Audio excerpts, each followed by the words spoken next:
Okay, Nada. Today is an important day. This show, it's a biggie. I presume you know why? I feel you, Norlander. We got UConn Creighton, LSU Arkansas, and Rutgers Indiana tonight. What? Plus, we've got Auburn Mississippi State game to track. Hey, I'm completely on it. No, Nada. You're always on it when it comes to the games, but that's not what I mean. This isn't about the games. I'm talking about the calendar. What month is it? Wait. We're still in February, right? Here's the thing. You've been a great producer for us since you came aboard, but this is your first March with the show. I can't believe I actually produced this thing for a decade, but that actually did happen. March, everything changes, of course. This show, today's show, this specific episode is one that our listeners look forward to because, we change up the beginning of the pod, really get people in the mood for what this month is all about. I got it. Say no more, fam.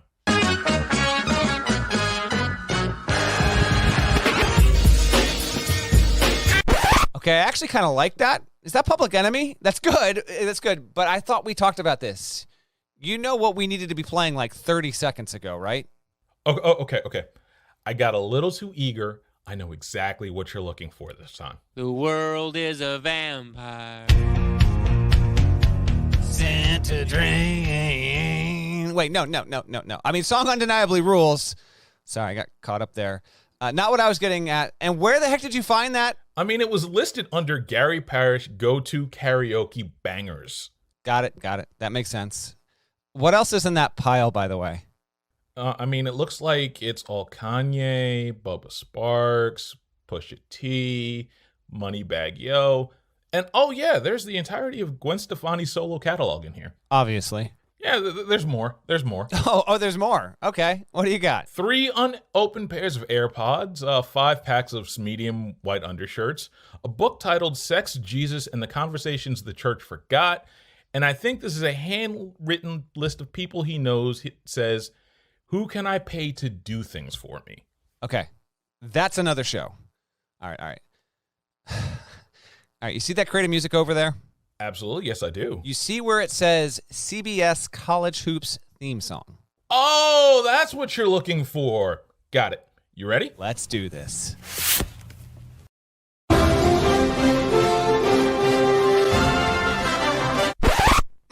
That's good. It's just not that exact one. All right.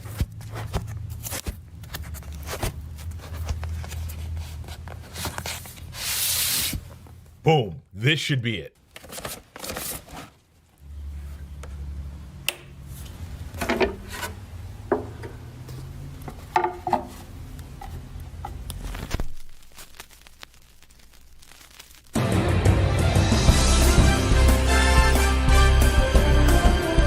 Oh, come on! Close. So close. Not quite my vintage. Not my tempo.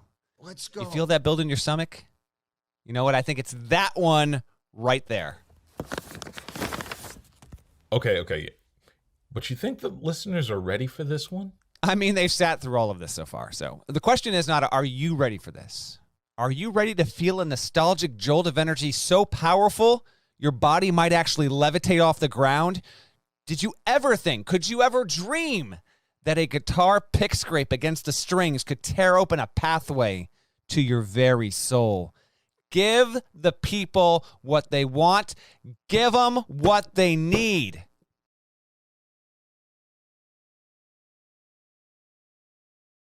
You mean like now? Damn it, just play the song already.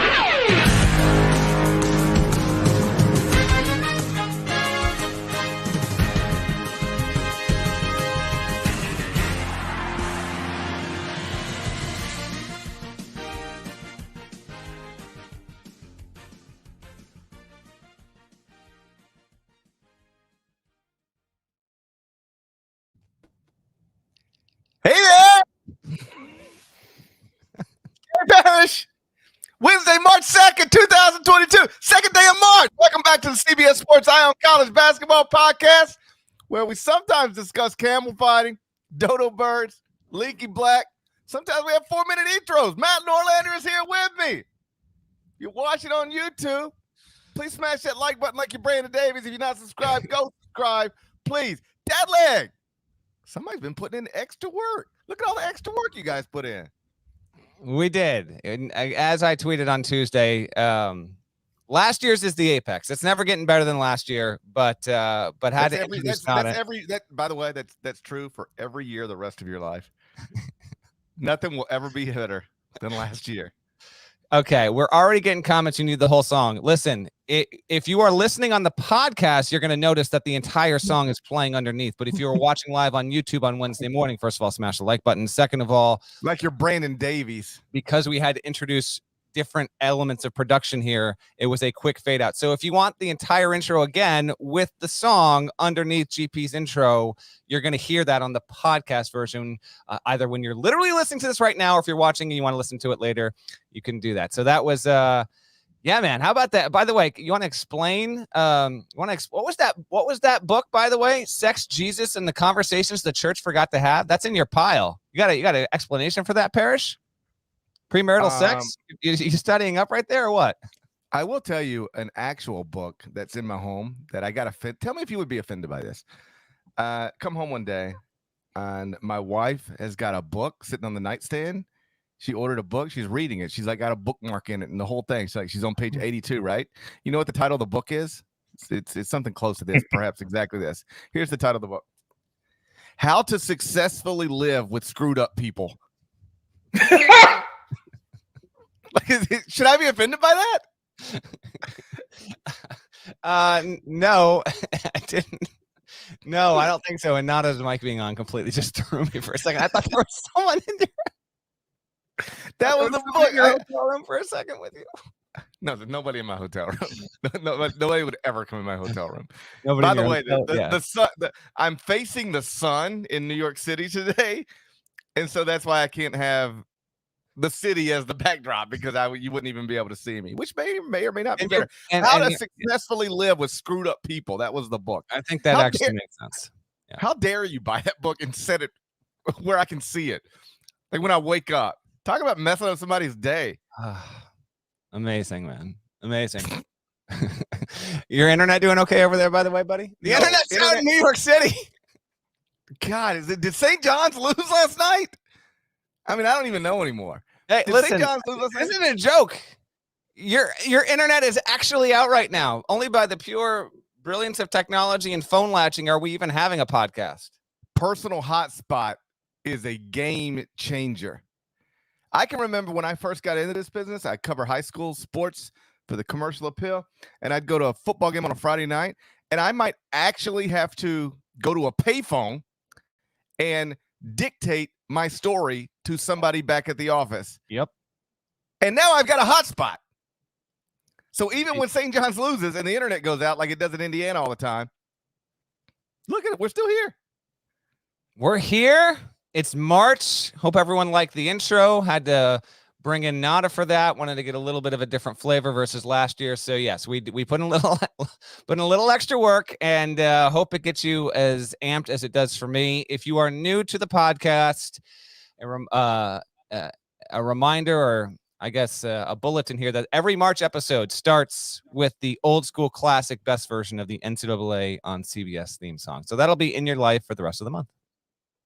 The biggest result of Tuesday night, it originated in Madison, Wisconsin. Final score, Wisconsin 70, Purdue 67. Chucky Hepburn, Audrey's great-grandson. Of course. I knew that was coming. I knew it. I watched this game last night, and I was like, is Parrish going to invoke Aubrey Hepburn? I knew it. I knew you were doing it. And I'm not objecting, but continue. Yeah, he's Audrey Hepburn's great-grandson. I saw this in the official bio, Wisconsin Sports. The official Wisconsin Sports website. Also, Jalen Crutcher's cousin, Chucky Hepburn, banked in a three-pointer in the final seconds to break a tie, win a game.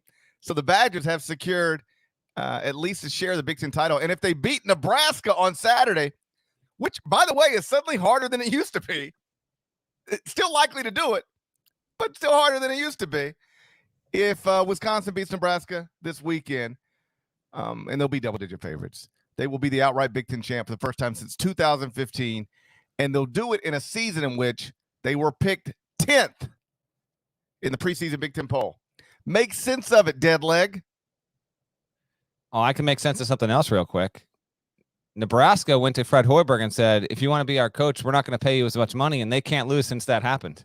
On the road, 2 straight wins. If I'm Wisconsin, I'm terrified. Nebraska won at Penn State, at Ohio State, and next, as you just said, at Wisconsin. That's going to be on Sunday. Make sense of it? If you can walk into Value City, you can maybe walk into Cole. You might be able to walk into Cole because we know everyone's walking into Pinnacle Bank. So, man, how to make sense of Wisconsin? Well, this is obviously nothing new. Now, make sense of Wisconsin and how it's so different in the metrics. We don't need to keep having this conversation. I feel like this has become like a very dominant conversation this season in terms of teams with good records not having those records reflected in where they might sit in Torvik or the Massey composite or KenPom or wherever you want to say. And, we've explained that plenty. If you have narrow margins of victory over teams that you're supposed to be a lot better than, it's going to drag you down. If you have blowout losses, sometimes that'll drag you down. And that's happened with Wisconsin a couple of times. But at 24-5, what else do we need to see here? Team is just terrific. Yes, there were some ridiculous shots. I loved how it played out. You had Johnny Davis, Banks open. Jaden Ivey says, no one else is getting this ball. I'm taking this 3 right now. Just cradles it in, ties the game. No timeout. Chucky Hepburn off the glass. Just beautiful. By the way, loved Johnny Davis's quote after the game. He said, quote, there's a curse in here. Kids, earmuffs, adults in the car. Not that bad, but I just want to give a heads up. Hey, I'm not going to lie, Johnny Davis said. That was some bullshit, but it went in. I love that. Love that from Johnny Davis. And yeah, Wisconsin, it gets the win. Okay. Credit to Torvik on this. He tweeted this out a few days ago. Now it's yet another one. So Wisconsin right now in games decided by 6 points or fewer this season, 15-1. 6 points or fewer or games that went to overtime. Close games. All right. It's the new Providence. Even better than Providence. Yeah. It's the most close game outcomes in terms, like 15-1 is the most by any team in a decade. And it's the most ever by any team that had more than 10 and only 1 or fewer losses. So Wisconsin is basically proving to be better in close game situations than any team of the past 14 seasons. It's remarkable. Purdue has been a victim to some close game results and taken some losses this season, but toss me your question or your thoughts on Wisconsin, but also, are you with me at least that Wisconsin has to now be sitting at the table for 1 seed? I'm not giving them a 1 today. Gosh, man, you would have thought these people were the same people that hate Gonzaga, and they may well could be. But I put out on Tuesday night, I was like, listen, here's the deal: 24-5, 16-4 record top 2 quadrants. Only Kansas has more at 17 in the top 2 quadrants. KPI is 3rd. Strength of record is 4th. 4-1 in quad 3, and the 1 loss that quad 3 is to Rutgers. And then there's 12-2 road neutral.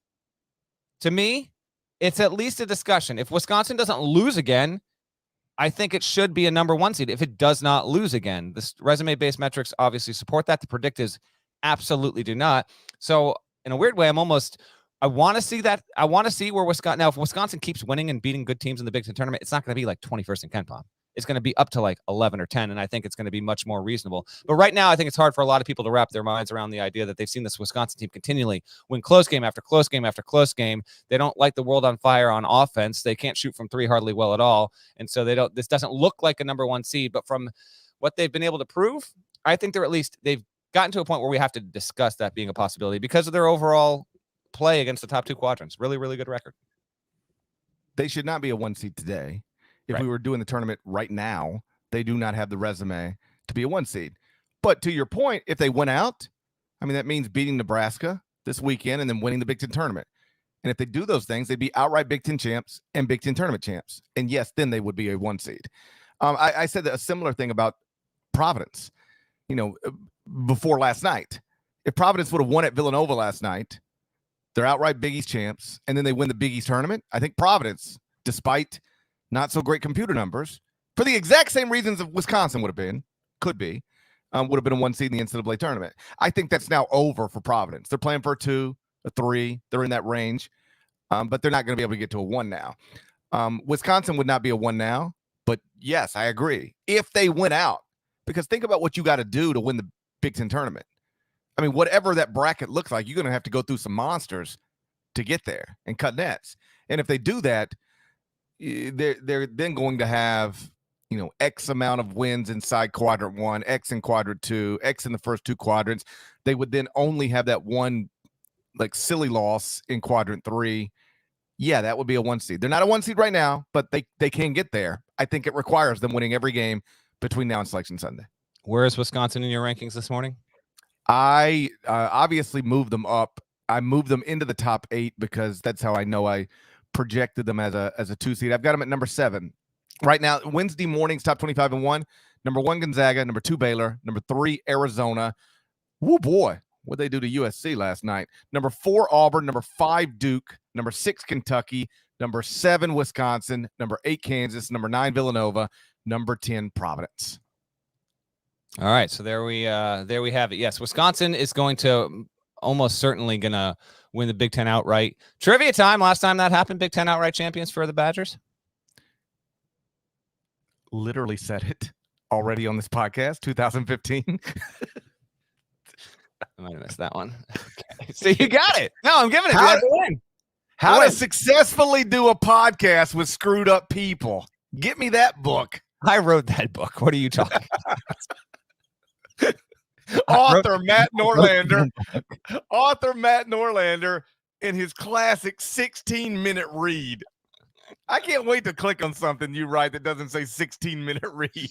Oh, what do you want from me? Every time I click on it, it says 16-minute read. I'm like, son of a bitch, 16 minutes. I ain't got time for this. What are we doing? You think I got time to write it? I just got a quote. You realize we could save each other time if you just relax a little bit. Give me a good 7-minute read. I'm gonna try. We got another long one coming. Duke stuff related. Just get ready for it. But it'll be a fun one. We'll probably actually debate a little bit about that on Friday. A little bit on Friday. A little teaser, something related to Duke's players and Coach K that we're gonna run Thursday. We'll talk about that on Friday. Real quick on Purdue. Purdue at this point, has it entered Auburn territory in terms of, we tend to go to how much are you concerned? And I don't know about that, but 3-3 in the past 6, just like Auburn, and averaging 67 points in his past 6 games. Whereas before that 6-game stretch, it was, north of 87 points per game on average. The losses are at Michigan, projected tournament team right now. At Michigan State, projected tournament team. At Wisconsin, projected tournament team.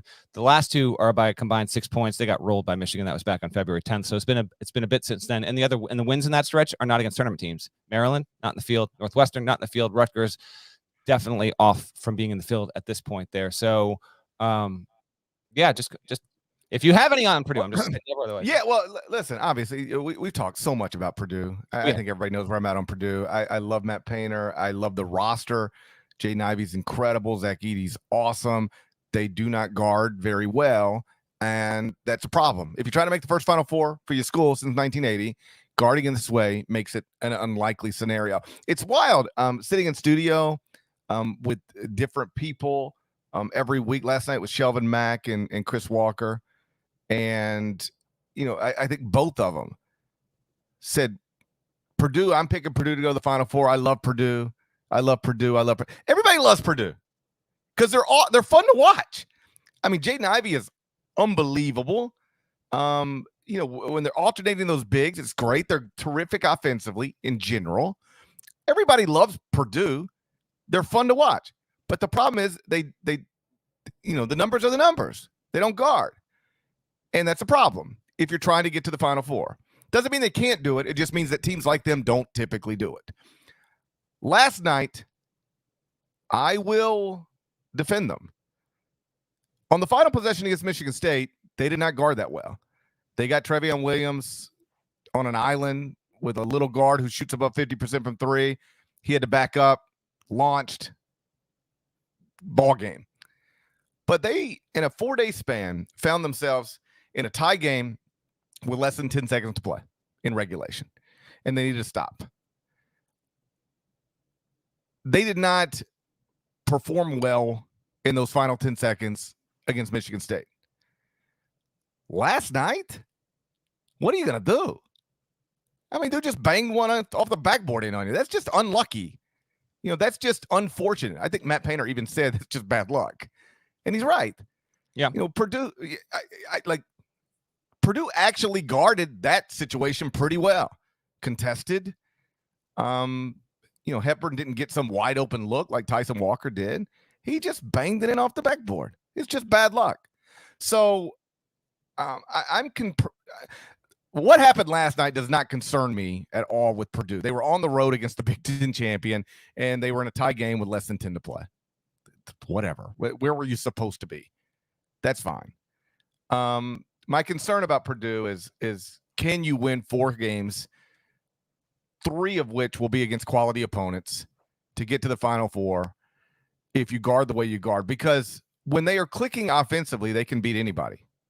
But as Matt Painter himself has said at certain points this season, when we turn it over, when we're not shooting it well from 3, all of the things can happen. Then it's hard to, and I'm paraphrasing here, these aren't Matt's words, but it's hard to win games against good teams when they're not operating as the best team in the country on the offensive end of the court, because they're so susceptible on defense. And that's hard to do. Any coach will tell you, you're probably not going to play 4 straight games great offensively in the NCAA tournament. So how does Purdue win when it's not great offensively? That's the question. We'll see, but that would be the concern. Purdue will close the season on Sunday at home against Indiana, which has a win or else situation on Wednesday night when it plays against Rutgers at home. So there were some other interesting developments from the past couple of nights. We're going to get into that next. But first, a word from our sponsors. Roll it. My name is Travis. I am the founder of Uber. And contrary to what you might have read, I am not a monster. He is bold and uncompromising. Is this legal? Grow or die. You need to start listening to the people that help build this company. The city has been taken!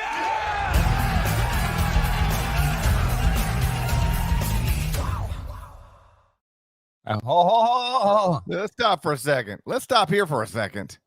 Whoa. What are you gonna say what I was gonna say? What's the Pearl Jam? Exactly. Pearl Jam. Why Pearl go? Jam? I'm in, and it's got the woman who was the lead actress in *Halt and Catch Fire*. I'm in. Sold. Think I might stream that. There we go. Pearl. Exactly. I was like, whoa, what are we doing here? Like I might have to stream that.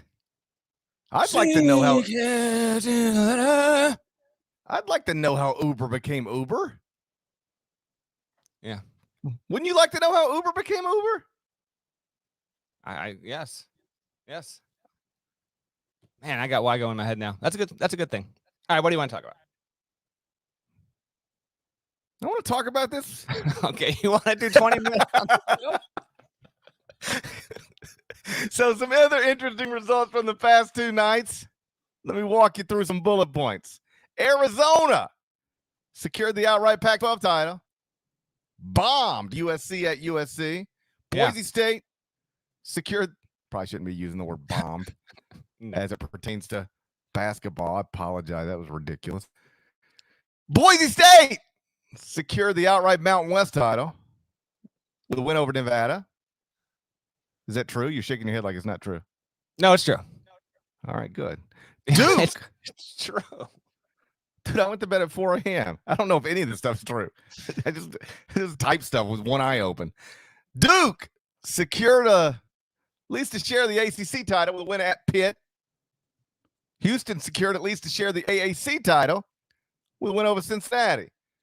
On Monday night, Baylor won at Texas, grabbed its national best 12th Quadrant 1 win. Villanova completed a regular season sweep of Providence, and like we mentioned already, Nebraska walked straight into Value City. Deadleg, It's been a busy couple of days. Tired. Paris saying we can't do the podcast at 10 a.m. when I'm up till 4 a.m. Wired, the podcast is never better than when Paris is on as little asleep as possible. So I'm sorry. I'm sorry. I'll tell you, listen, just chill, and I'll go through this here real quick. Well, we hit on a few results. We'll go a little bit chronological order. Baylor, oh, by the way, as we speak, second in Ken Palm, Gonzaga, then Baylor. Now, there's many more title contenders. We were literally here a year ago. It's Gonzaga and then Baylor. 1-2 in Ken Palm. Scott Drew, again, the race for player of the year, we still got well, we'll see. We'll talk about it Friday, right? But it's been crowded, and the coach of the year is the same. And Scott Drew's got to be like top 10 for coach of the year. Top 10, top 3, top like maybe number 1. This dude lost. First off, he's coaching at Baylor. Let's start there. All right. He's not the head coach at Kentucky. He's not the head coach at North Carolina. He's the head coach at Baylor. And I say that with all due respect. You know what I mean. When he took over Baylor, what was Baylor? It wasn't Kentucky. It wasn't North Carolina. He's built this into this. Won a national title. Lost 4 starters. Is now down 2 rotation players. And is about to be a number 1 seed again for the second straight year. And it would be 3 straight years if the dumbest pandemic in my lifetime wouldn't have canceled the 2020 NCAA tournament. Like, we've been banging the drum like Ed Cooley, coach of the year. Yeah. And various other men within the sport. I'm not certain it shouldn't be Scott Drew at this point. He's that. Well, Greg Gard, another one, picked 10th in the Big Ten, 2 seed right now. There's a lot, but yes, Scott Drew. I haven't heard any of that. Just wanted to inject it into the pod because it's just a joke, man. This team is 25-5, top 10 in offensive and defensive efficiency, and they're down their most important big man for the rest of the season. What's his name, Parrish? Jonathan Chawa Chachawa. And they don't have the leading scorer, LJ Cryer, who I didn't hear Fraschilla say this on the broadcast, but someone tweeted he said it, and it wasn't it's Seth Davis. It's our friend Seth Davis said it, right? Seth Davis tweeted that Fraschilla said he doesn't think Cryer's playing the rest of the year. Now, I don't know if that's one of those deals where, like, you know, they go to the shoot-arounds like this. I don't know if this happened or not, but, like, is Fraschilla just riffing, or is that Scott Drew kind of maybe casually saying, like, I don't know, and then Fraschilla just winds up saying it? I don't know. No. Franny is plugged into the Big 12. Let me just tell you, when you work those games, you go to shoot around, and it's a very casual, candid conversation with the coaching staff while players are out there shooting free throws. I did not hear Fran say that because I was traveling on Monday night. I didn't hear him say it with my own ears, but Seth Davis did. I trust Seth Davis, and I trust Fran Fraschilla. Fran didn't just throw that out right all loosey-goosey. If Fran said that he doesn't think LJ Cryer is playing again this season, I would assume there's a good chance LJ Cryer doesn't play again this season, which would obviously be less than ideal. Agreed. So Baylor maintains its 1 seed status with that win. And yeah, again, 16 quad 1, quad 2 wins, 16-5 record. By the way, again, Wisconsin 16-4 quad 1 and quad 2 record. I also want to mention San Diego State won at Wyoming on Monday. I think that should lock the Aztecs there. Mountain West should get 4 in. San Diego State rates as the best team at Ken Palm, but from a bracket perspective, it was in the weakest spot. The Aztecs are the number 1 team in defensive efficiency at Ken Palm right now. 19-7 overall. They're going to play Thursday night at home against Fresno State. Just don't slip up there and then lose at Nevada, but San Diego State should be good. Another notable result from Monday night. North Carolina won an OT just to kind of keep its status relatively static, if you will. Tuesday, okay.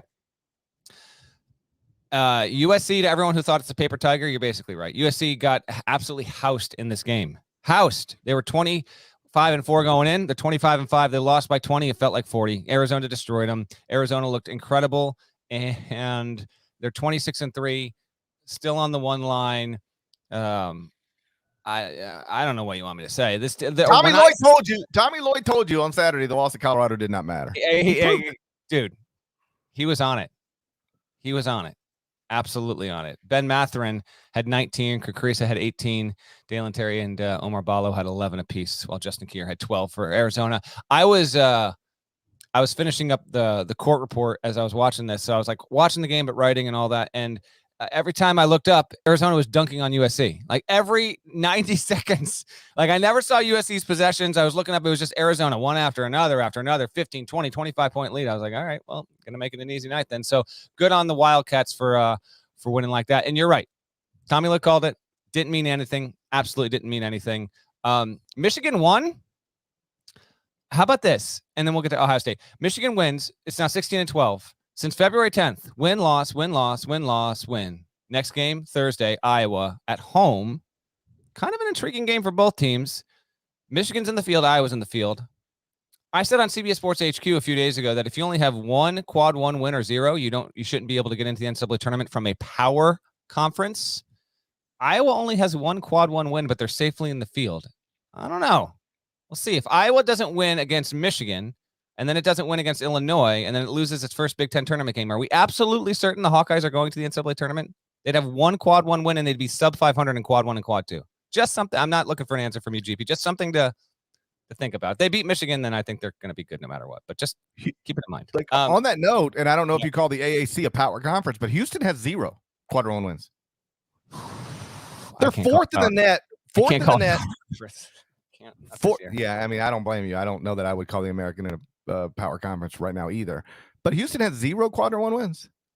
Now they can pick one up this weekend at Memphis, but they head into the weekend with 0 quad one wins, and they're fourth in the net. Incredible computer numbers, but nothing good in the first quadrant. They're 0-3 in quadrant one opportunities. Wow. You're right about that. Man, talk about the American dragging them down. Yikes. And yet they've overcome it. Like predictives have them top 6. Resume KPI strength of record 14, and and they're still fourth in the net. If you want any evidence, and we're not short on this at all, that the net, which I've maintained since it started, is more predictive than results based. And this is fine. I don't have necessarily an issue with it. I'm glad they have results based metrics to evaluate off this as well. The net, kind of dancing in tandem with your Sagarins and Ken Palms and Torviks, highly reflective in many ways there, So yeah, fourth in the net for Houston. Okay, let's talk Ohio State real quick. We bang on Purdue all the time for its lack of defense. And we EJ Liddell's a good defender. Malachi Branham's a good defender. But Ohio State, are you aware that it's worse defensively? Now, Purdue right now is 102 in the nation, points per possession allowed adjusted. Ohio State, 118, has lost 3 of its past 5. Kind of spiraling, loses at home to Nebraska, 78-70. And in the game, Bryce McGowan's was terrific. Liddell had 27. Branham had 16. No one else did anything. They didn't have Zed Key available. Kyle Young only played 8 minutes. So I get that, but you're at home against Nebraska. Bizarre one. And that is a seed line knock to the extreme. Ohio State and Michigan State are really careening off the tracks they thought they were going. And I think OSU with this quad 4 loss, it's going to have to really do damage in the Big Ten tournament to make up for this and say get to the 5 line. Thoughts on the Buckeyes? Well, last season they were 4th in offensive efficiency, 82nd in defensive efficiency. They get knocked off in the first round of the NCAA tournament by Oral Roberts. This season, it's like more of the same. They're 12th in offensive efficiency, great, and 118th in defensive efficiency, according to Ken Palm. That's a problem. It's wild because I think it was just last week we were talking about Ohio State, and one of the things I noted is that, since the second game of the season, they had been between 13th and 24th at Ken Palm the entire season. Never higher than 13th, never lower than 24th. Had never lost back-to-back Big Ten games. Had never won more than 2 Big Ten games in a row. So they had done nothing that makes us say, hey, we need to talk about Ohio State. They hadn't gone on some wild winning streak that makes you go, oh boy, where is this team headed? They hadn't gone on some wild losing streak that makes you go, oh man, what's wrong with this team? They had just sort of, win a few, lose one, win a few, lose one, win a few, lose one. And then they had a chance heading into this past weekend to sort of break that pattern because they had beaten Indiana. They had won at Illinois, and then they were playing at Maryland. Maryland's coach quit in December. I just think if you're playing a team whose coach quit, just said, you know what, I can't do this anymore. You should be able to beat that team if you're a legitimate top 25 team. So they were about to win 3 Big Ten games in a row for the first time this season. And then they lose to Maryland by 15. And then they back it up with a home loss to Nebraska. What? I mean, this team had nothing outside of the first two quadrants negative. And then they go out and I believe last night the loss to Nebraska was a quadrant 4. I said that. But I'm just trying to politely correct you. Oh, okay. As of this morning, it's a quadrant 3 because Nebraska. Oh, it is. Moved, Okay. Well, there. Nebraska moved. I need one for me. I was wrong. That's me. I need to get that on the board, and I will. Because you know what? I was wrong. Sorry about that. Because Nebraska moved up to 148th in the net. So now, like when I went to bed, it looked real bad. It was a quadrant 4.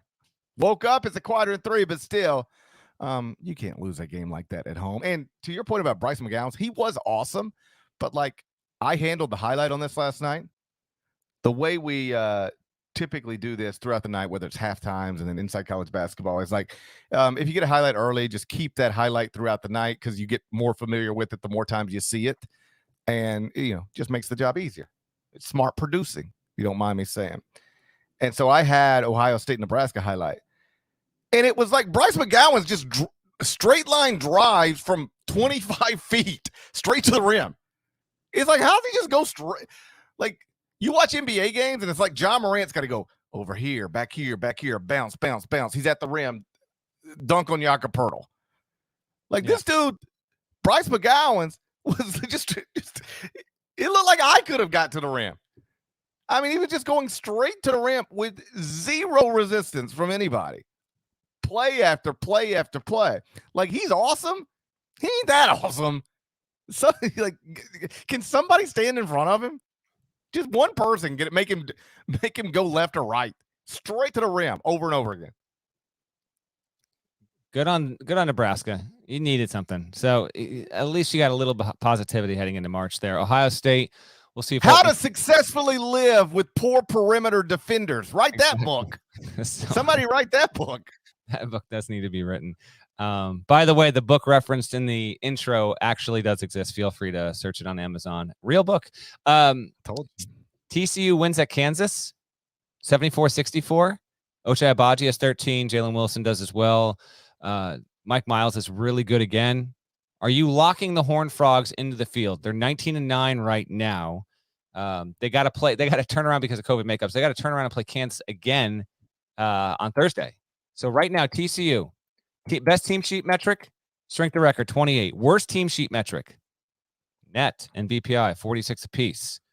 3-5 against the top quad 1 opponents it's faced. 6-6 overall against quad 1, and 9-9 in quad 1, quad 2. So 500.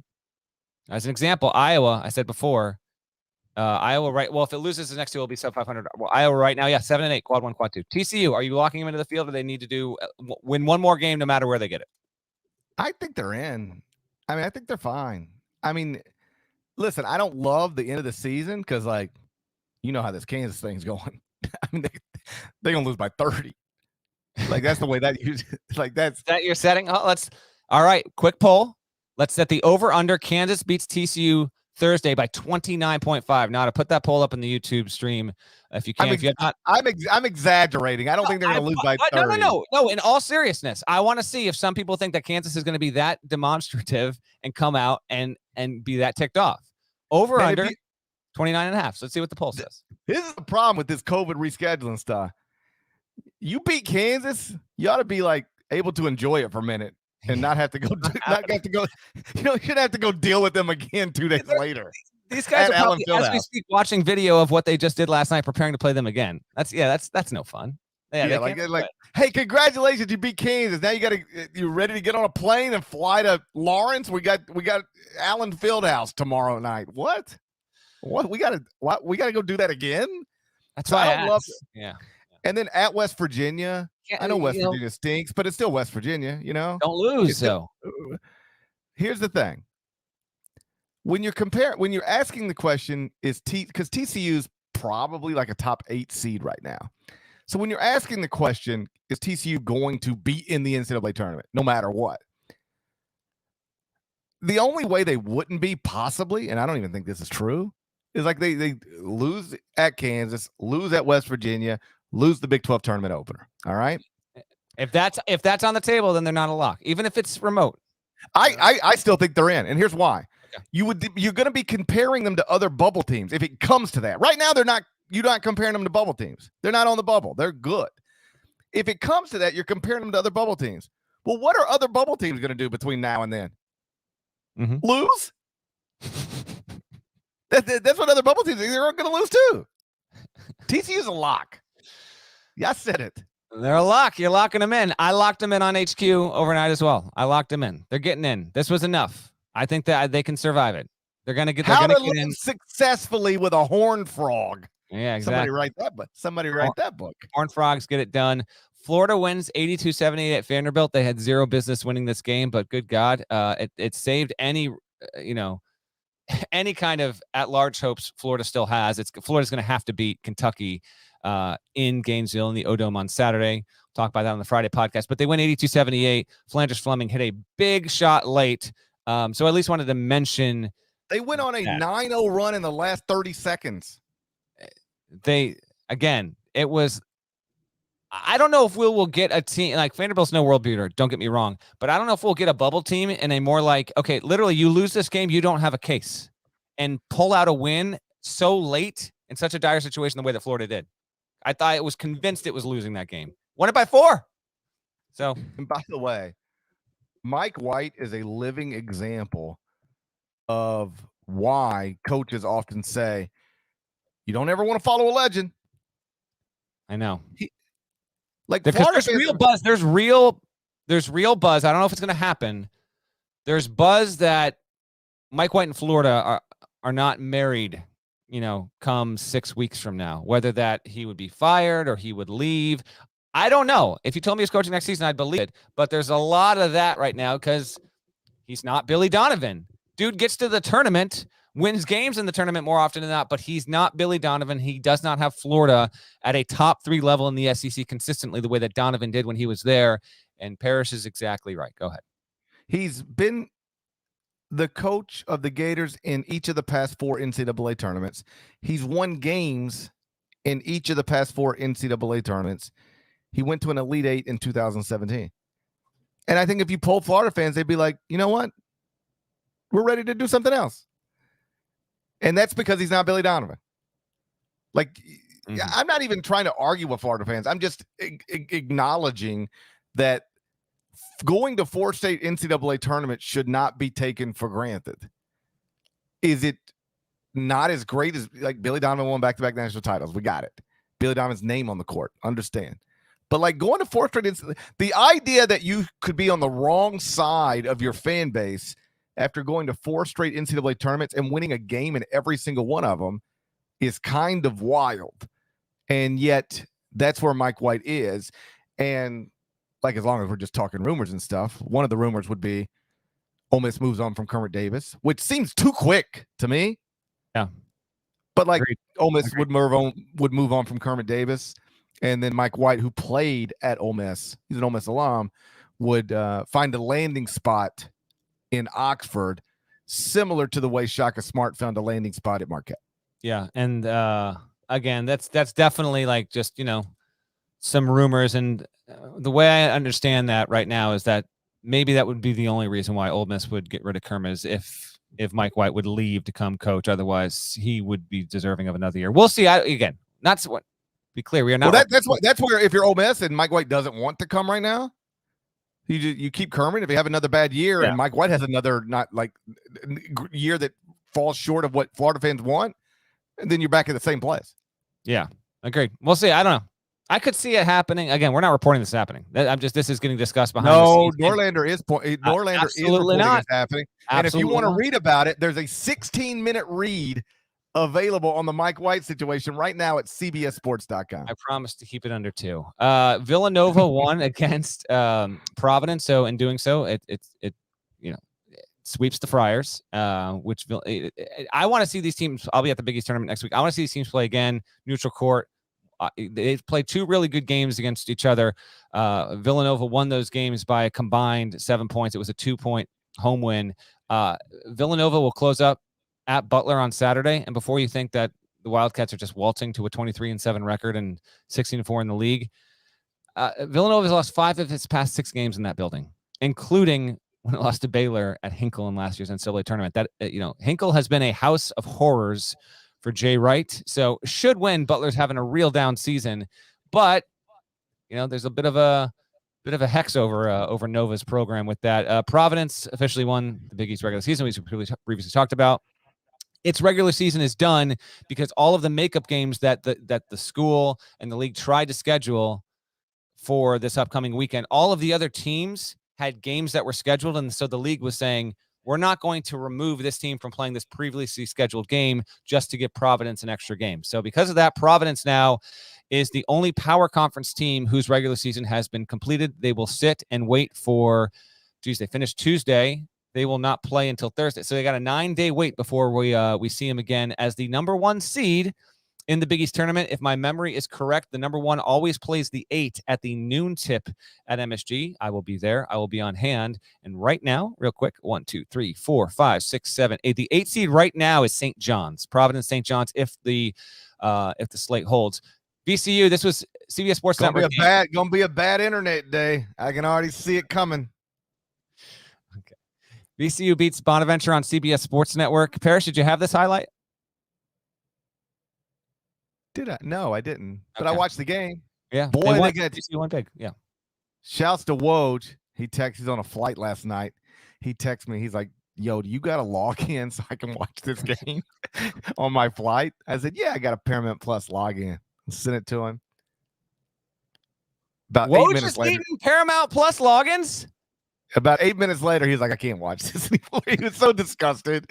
Obviously, St. Bonaventure is shorthanded. They're missing their big. That's a big deal on the road at VCU.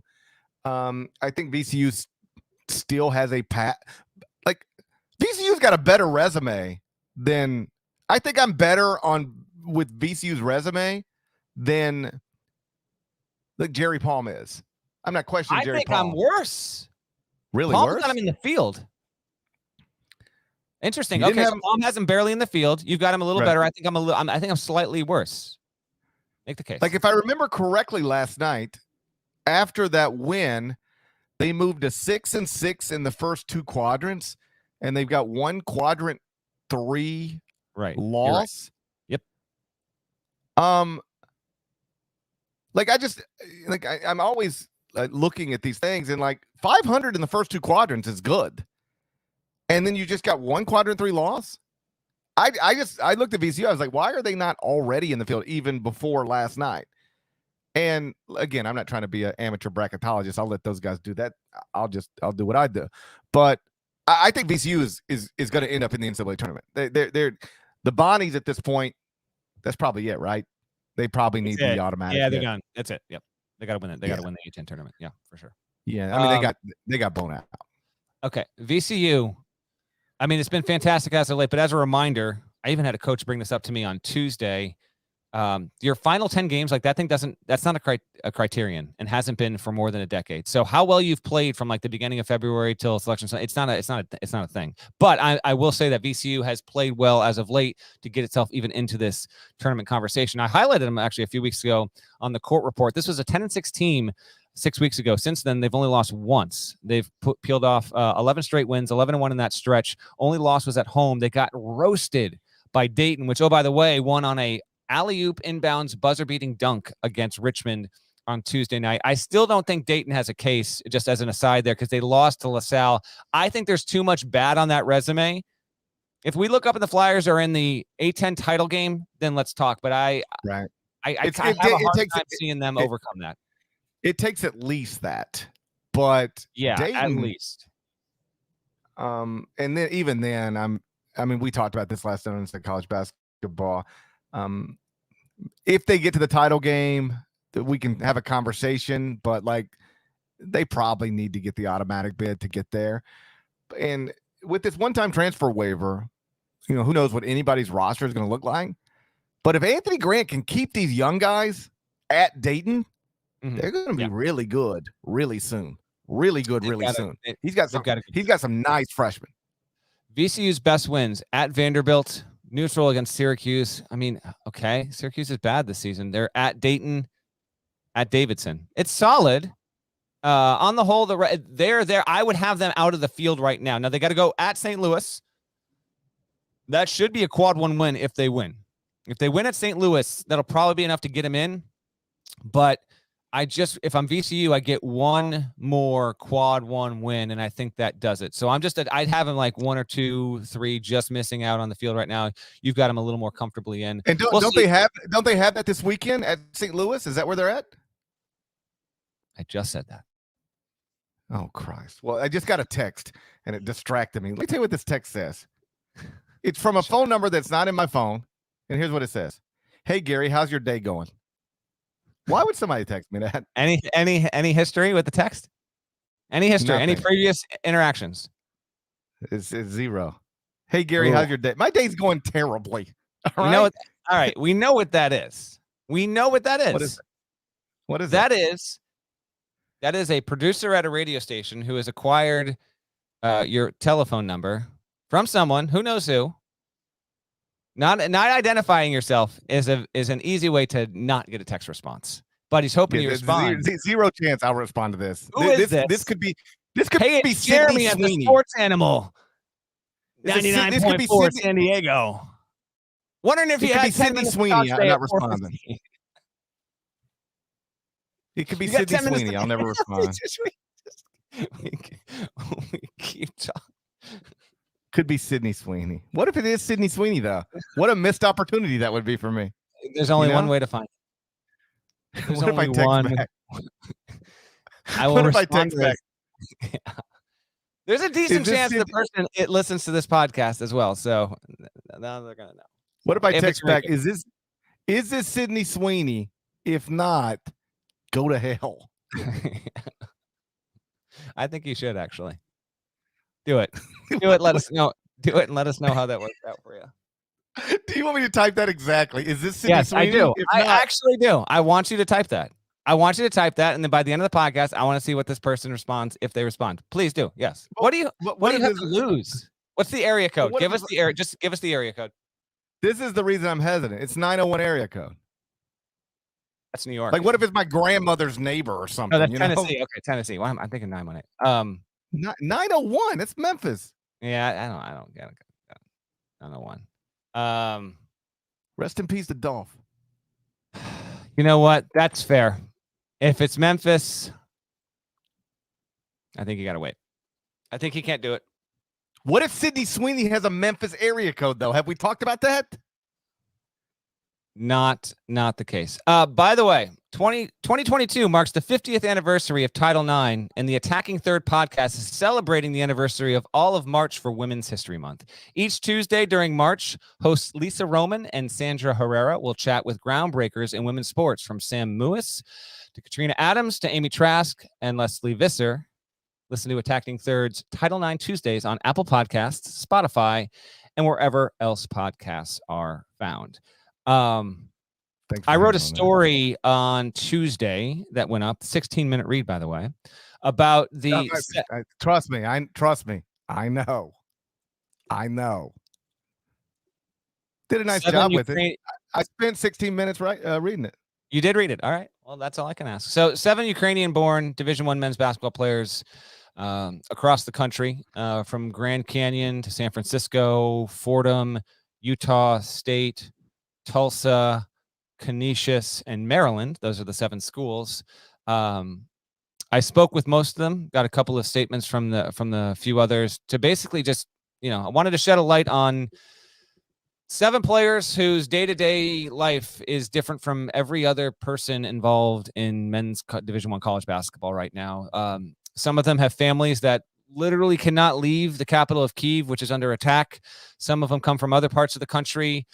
Player at Grand Canyon is from an area called Yalta, which is in Crimea, which has been owned or controlled, I should say, by Russia since 2014. So his perspective was a little bit different than a couple of the players like Pavlo Zhuba from Maryland, who's from Kyiv. A couple of these players who grew up in Kyiv said, listen, Russia as a threat kind of was always there, but and there was the Donbass war on the eastern side of the country, but we never thought that it was ever going to come to this. I'm truly shocked. Whereas, Grand Canyon's player, he's from a part of the country where it's Russian controlled, propaganda everywhere. You can't speak out against this stuff. And so for him, the war just didn't come as much of a surprise. But some have families that have members that have been able to get out. Some don't. One of them has a father who was literally fighting in the war every single day, lives near the western side of the country, near a ski town. Some of these places obviously are a bit hard to pronounce, but I want to get this right here. So it's ski town. It's San Francisco. Vova Markovetsky is his name. His father. They live near. I want to get this just right here because he was so proud of where he came from, which was another thing altogether, just to hear these guys kind of speak about where they grew up in. It's Ivano-Frankivsk, I believe it's called. And his mother and sister got out of the country through Poland up to Lithuania. They knew someone. They're safe for now. His mother's actually a nurse. And that story and how they even got out is detailed in the piece. But his father, he normally trains police officers. He works in law enforcement, and he is able to sleep in his own house. But every single day he wakes up, leaves, grabs his AK-47 and goes and fights. The story leads off with a player from Tulsa, Nikita Konstantiniovsky, I believe, is the pronunciation there. I mean, this is just wild. So last Wednesday, a week ago, Tulsa's playing at SMU, okay? He's in the warm-up line. It's like 12 minutes before the game starts. Someone goes over, and some of them call him Neo. Neo, someone wants to talk to you. So he gets pulled off the court into like a hallway, and he turns the corner, and it's George W. Bush, former president of the United States. Now, Bush lives in the area, and he occasionally attends SMU basketball games. And I was actually told the entire situation's wild because it was bad weather that night in Dallas. So it would have been entirely reasonable if Bush just decided, I'm just not going to endure the hard weather and go to see this game. There's that. Two, the Tulsa SMU game happens to coincide almost exactly with Russia firing its first shots in Ukraine.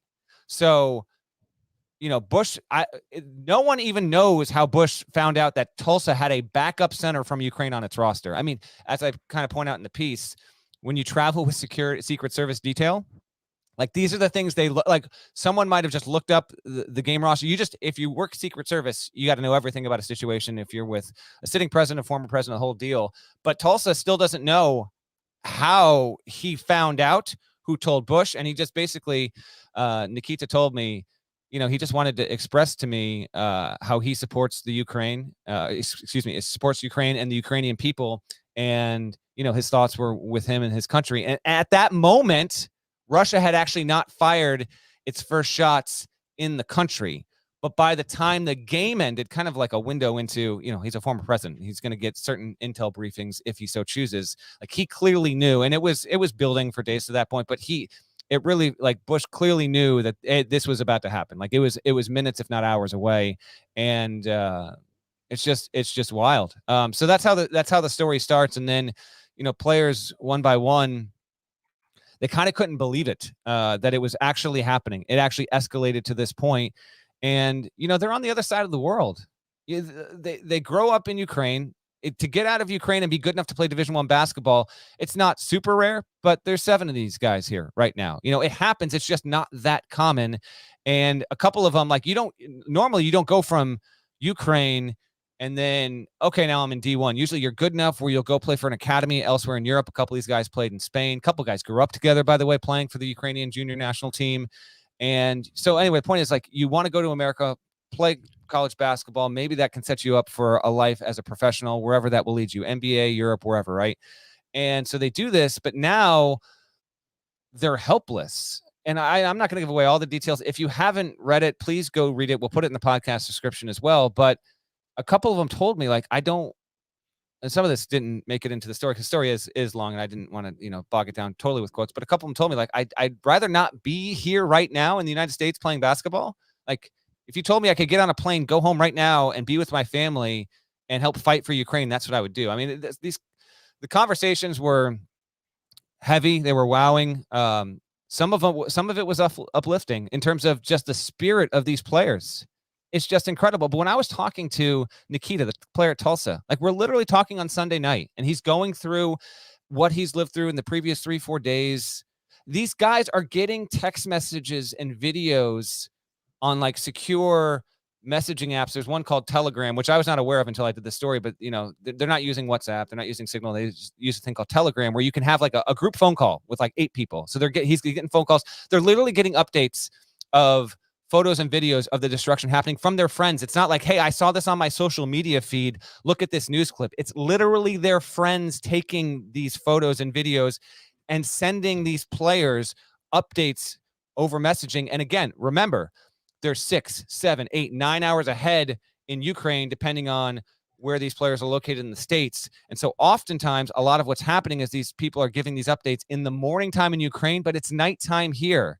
So these guys are either having trouble sleeping, and they're literally tracking this stuff at 3 a.m. Maryland's player told me he had to take sleeping pills, and it finally started working because he couldn't sleep for like 3 straight days. So that's happening. And then Nikita told me, I'm talking to you right now. This is Sunday night. So I'm talking to you right now, and I'm pretty sure they're getting bombed, meaning the place in Kyiv where his family is located, that general area, like he thought, like, the attacks are happening as we're speaking right now. So it's very, very heavy stuff. I wanted to give voice to every single Ukrainian player. So all of them are quoted in the piece, all of their family situations. They come from all across that country. And if you haven't taken the time to read it, please do. I felt this was a very important story. These are people that are helpless right now, and they've received a ton of support, which you would expect and which is so wonderful, but it's still not easy. We are gearing up for March, an incredible month for this sport, and it's all happening against the very real, dire backdrop of a needless, tragic, scary as hell war with a country that wants no part of it and is fighting back and fighting like hell to make sure it can maintain its freedom and its democracy and its independence from Russia.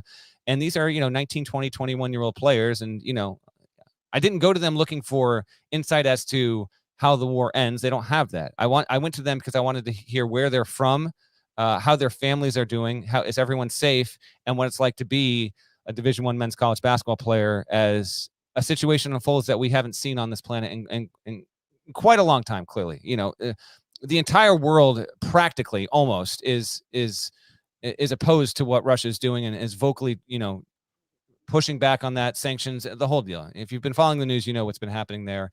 So just keep that in mind. If you catch a Maryland game, Utah State, Canisius, Tulsa, San Francisco, Grand Canyon, Fordham. Fordham, last one I'll let you go, GP. I know I'm kind of rolling here, but Fordham has got a guy, comes off the bench. He's like a bit player at best, right? I talked to Kyle Neptune on Sunday night. He's like, man, imagine you go on vacation. Like, you live in the United States, you go on vacation to Europe, and while you're over there, like, your home state's under attack. It's just getting bombed. Like, think about that. And I was like, yeah. He's like, he's not doing well right now. Like, he is struggling. And Neptune was talking about his player. They call him Rostislav Novitsky. He comes off the bench, has a career night against UMass on Monday. 10 points, 100% from the field, pair of rebounds, pair of steals. And when I talked to Kyle on Sunday, I said, what have you done as a program? He's like, we're going to get patches on the uniforms. We hope that we can get it done by like the end of the week. Well, something happened between then and Monday morning, because they made it happen. They had a Ukrainian flag patch that they're going to wear for the remainder of the season. So if you watch the A10 tournament, you'll see this on Fordham's uniform. Fordham got the win. He played well. Really cool, like on-court success mini story tied to all this. And yeah, just keep these players and their families in your thoughts, because there are people, loved ones, friends in legitimate hour by hour, day by day danger. They are leaving. One player has a family that has to go into their hallway in their 18-story apartment building so that if missiles hit their apartment building, they're not next to the windows and don't get killed. Another one has to scurry about 7 minutes from where they live to get underground in the subway, which is kind of a makeshift bomb shelter. And they can't even drive there because the roads are no longer even drivable. So there's a lot more detail in the story. Again, it'll be in the podcast description, but that was the big piece from Tuesday on the site. It's heartbreaking. The main thing I noticed from the quotes in the story is how these young people, they always knew this was possible, I guess, but like genuinely didn't believe it would ever come to this, like tanks and missiles in Kyiv. And, obviously there's no way I could properly understand what it must be like, to be in another country while your home is being attacked, while your family's at risk. But, the overwhelming feeling must be helplessness. I travel a lot, and there have been times where I'm on the road and like there's bad weather back home, like a tornado warning, and I'm fine. Everything's fine where I'm at, but like, there's like tornadoes have touched down back at home. And so you're constantly in touch with your wife and, you're FaceTiming, like, everything okay? The kid's okay. Like, you feel so helpless. And obviously every time so far, that's never resulted in anything. But like, I can just remember being nervous and feeling helpless. Now, compare that to there's actual missiles shooting into your hometown. Places you've seen your whole life are no longer there. People you know are no longer alive. I mean, I can't imagine what it's like to be these young people over here trying to focus on, school and basketball while your loved ones are back home literally under attack. And like you said, there's no way for them to predict how this is going to go or where it will end. I won't try to do that either. But I as much as I can be, have sort of been consumed by this over the past week, reading a lot, listening a lot, watching a lot. And for whatever it's worth, and this was an awful thing to hear, I saw one expert say that among the worst things that could have happened once Russia decided to do what it's doing is, Russia would have taken Kyiv in 2 days, very quickly, took control of the city. That would have been terrible, right? Heartbreaking. But the person went on to explain, what's even worse than that? Russia taking Kyiv in 2 weeks. Because obviously this hasn't gone the way Russia envisioned it going. The Ukrainian people, President Zelensky, have showed incredible fight, courage. I mean, professional athletes, multimillionaires are fighting for their country right now. Mm-hmm. Vladimir, Vitaly Klitschko, Lomachenko, incredible courage.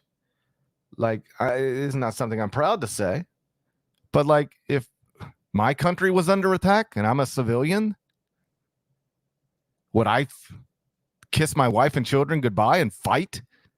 I don't think I'm brave enough to do that. I'd probably be one of the people fleeing. And so just incredibly impressed by the Ukrainian people. But the fear is now that the Russian forces are just going to, take it to another level. As one expert explained, so far Russia's been doing this kind of with kid gloves, and I know that sounds ridiculous to say, but like, they haven't just decided we're going to blast everything. But the fear from this one expert was that that's what's coming next. Like, they tried to take it this way, and if they can't take it that way, they're going to go, now we're going here. And that is terrifying. Like you said, we've never seen anything like this in our lifetimes. There's never been anything like this, in Europe since World War II. And my heart just breaks for those people and their families, because it is a nightmare situation that, if we're being honest, based on everything I've read, might not have a great ending. Yeah, the Ukrainians have put up incredible resistance and amazing spirit resolve. No one knows when or how this will end, but obviously, we're all rooting for the conflict to cease as soon as possible. We'll be back on Friday. I'll be in Durham. I'll fly to North Carolina on Thursday. Mike Krzyzewski has his final pregame press availability on Thursday afternoon. So when I talk to you Friday from Durham, we'll have a little bit of perspective on what Coach K would have said in his press conference. We'll see what the number is. I was told right now about 75 former players are planning to be there. Could get even higher than that. The average ticket price for all that is obviously insane. We'll get into those details on Friday, and obviously any Wednesday or Thursday results that are relevant between now and then we'll preview the final weekend of the regular season in men's college basketball. But I'll also note clearly conference tournaments are already underway, and yeah, so we've got plenty to get to. Hope everyone enjoyed the intro. Thank you again to Nada for stepping up and helping me with that and helping make it a little bit different than last year's, obviously, but fun all the same. We really ran the gamut on this podcast, my man. We start with that. You know, everything that, you know, some goofiness, and then we get into the heavy stuff with Ukraine. But I like when the pod can kind of hit all the notes, and we seem to have done that today. So that's all I got, bud. What if it is Sydney Sweeney? Unlikely. I know, but you know, I mean, listen, if you want to roll with that, you do what you got to do. You never know, man.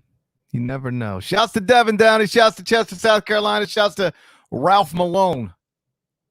It's a 6 foot legend. He averaged 3.5 points per game, 1993-94 season. Shouts to Larnell. Thank you guys once again listening to Ion College Basketball Podcast. The dumbest pandemic of my lifetime. If you haven't smashed the like button yet, smash it. If you haven't subscribed yet, subscribe. There's more of us than there are of them. We'll talk to you again on Friday. Till then, take care.